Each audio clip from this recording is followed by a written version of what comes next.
And I want to share this story. When I was growing up, I was an angry boy.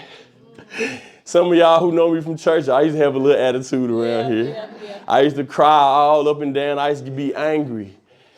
And I remember when I was growing up through my whole life, I was angry because I felt like I never had a great relationship with my father. Yes. And as I got older, I realized that anger can consume you. Yes. It can take you places that the devil wants you trapped in, but God is trying to free you from. Yes. And so I remember, y'all, my whole life, I loved playing football. I love sports. My mama put us in every sport. Soccer, football, baseball, tennis if we could play it. My mama would put us in every sport. And I just remember, I just loved playing football. Probably because I like hitting people. So it was a way to let my anger out. I love playing football.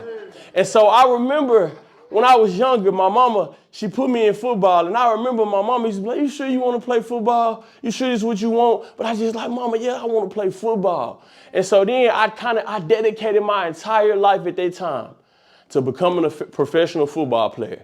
I used to be like, man, I'm gonna go to the NFL. I'm gonna make all this money one day. I'm gonna take care of my family. It's all I want to do is play football. Y'all, I dedicated my life to playing football, working out 2 to 3 times a day. My mama taking me to training, man, hiring, getting coaches. Paying my mama, begging me to take me to camps across the country. I dedicated my life to playing football. And so then my senior year of high school, this is the first time that I felt God in my life, that I really felt like, God, I hear you. You hear me. God, I know you. Because my whole life I believed in God. I went to church. But you ever had that moment where you like, oh, this God. And so I remember it was my senior year of high school. I had a scholarship opportunity to play Division II football. And I'll never forget, the day before the visit, the coach called me and said, man, somebody else just took the scholarship that we promised you. So you can't, we don't want you to come here no more. And I'm just like, oh, God, I worked my whole life for this and you just gonna take it away. And then there was another coach. I'm like, okay, God, you're working. It's another coach. He said, come down for a visit. We're gonna offer you a scholarship. We're gonna show you the school. And if you wanna come here, you can come. Just come for a visit. We wanna see you in person.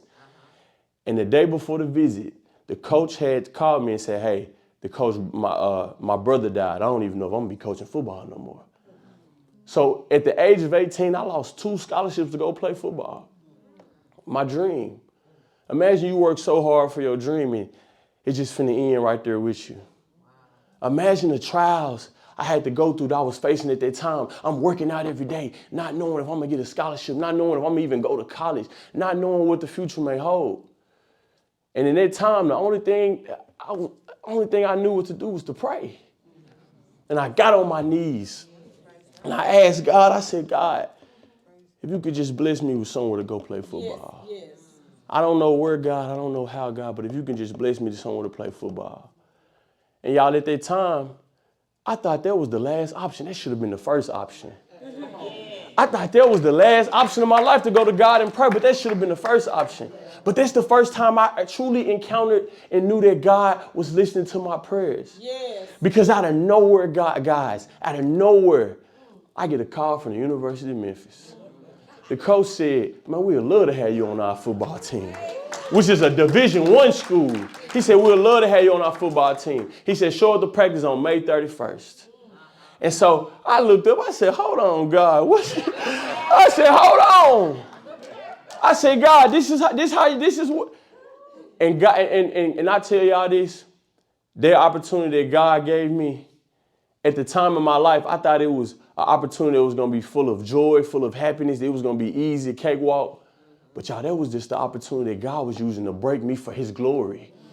That was the opportunity God was using to break me for his glory. Christion Willett, the voice of my generation. I'm here to tell you today, stop letting people put limits on your life. Stop letting people tell you who you can and can't be. We gotta live a life with no limits. Let's go. No limits. When you live a life with no limits, that means you chasing every single one.